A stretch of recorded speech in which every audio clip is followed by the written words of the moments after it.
Messi না থাকলে Di Maria হতেন আর্জেন্টিনা দলের মূল তারকা।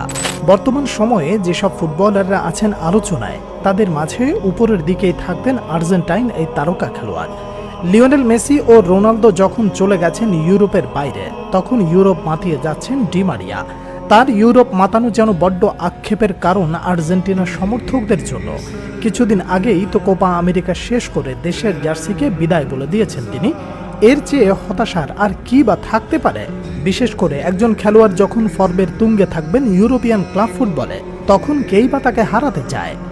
এই তো নিজেদের শেষ ম্যাচেও করলেন দারুণ এক হ্যাট্রিক, তাও কিনা ম্যাচের 18তম মিনিটের মাঝে। এর মাঝে ছিল আবার একটি বাইসাইকেল গোল, যা বানিয়েছিলেন তিনি নিজেই। প্রথম 4টি গোলের অবদান ছিল তার, করেছেন 3টি গোল ও 1 অ্যাসিস্ট। এমন চোখ ধাঁধানো পারফরমেন্স করার পর কোন দলের সমর্থকরা চাইবে এমন একজনকে বিদায় নিতে দেখতে? বিশেষ করে বিশ্বকাপের বাকি আছে আর মাত্র 1.5 বছর। তখন তো চাইলেই আর কিছুদিন থেকে যেতে পারতেন আনহেল ডি মারিয়া। তাকাদি পর্তুগালের চতুর্থ রাউন্ডের খেলায় বেনফিকা মুখোমুখি হয় এস্ট্রেলা দি আমাদোরার বিপক্ষে। ম্যাচের শুরু হতে না হতেই স্কোর শিটে নাম তোলেন আনহেল ডি মারিয়া। 2 মিনিটের সময় রেবোনা কিকে বল পাঠিয়েছিলেন সতীর্থের কাছে, তবে প্রতিপক্ষের পায়ে লেগে বল ফিরে আসে তারই কাছে। সেখান থেকে গোল করেই এগিয়ে দেন দলকে। 5 মিনিটের সময় আসে বহুল আকাঙ্ক্ষিত সেই বাইসাইকেল কিকের গোল। প্রতিপক্ষের খেলোয়াড় বল ক্লিয়ার করতে গিয়ে সেই বল চলে যায় ডি মারিয়ার কাছে।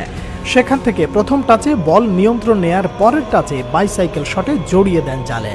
ঝাঁপিয়ে পড়ে বলের নাগাল পাননি গোলকিপার। নিশ্চিতভাবেই এই গোলটি চোখে লেগে থাকবে আর্জেন্টাইনদের সমর্থকদের মনে অনেক দিন। শুধু তাদেরই নয়, সবার মনেই গেঁথে থাকবে এই গোলটি। যদিও এখানেই থেমেছিলেন না আর্জেন্টাইন এই সুপারস্টার। ম্যাচের 18তম মিনিটের সময় ডিবক্সের ভেতরে বল পেয়ে যান আনহেল ডি মারিয়া। সেখানে সুযোগ ছিল বাঁ পায়ের শট নেয়ার, তবে সেখানে প্রতিপক্ষের একজন খেলোয়াড়কে ধোঁকা দিয়ে মাটিতে লুটিয়ে এরপর তিনি শট নেন ডান পায়ে। এর মধ্য দিয়ে পূর্ণ করেন হ্যাট্রিক। মাত্র 16 মিনিট লাগে প্রথম গোল হতে তৃতীয় গোল করতে। 3 গোলের পর একটি অ্যাসিস্ট আসে আনহেল ডি মারিয়ার পা থেকে।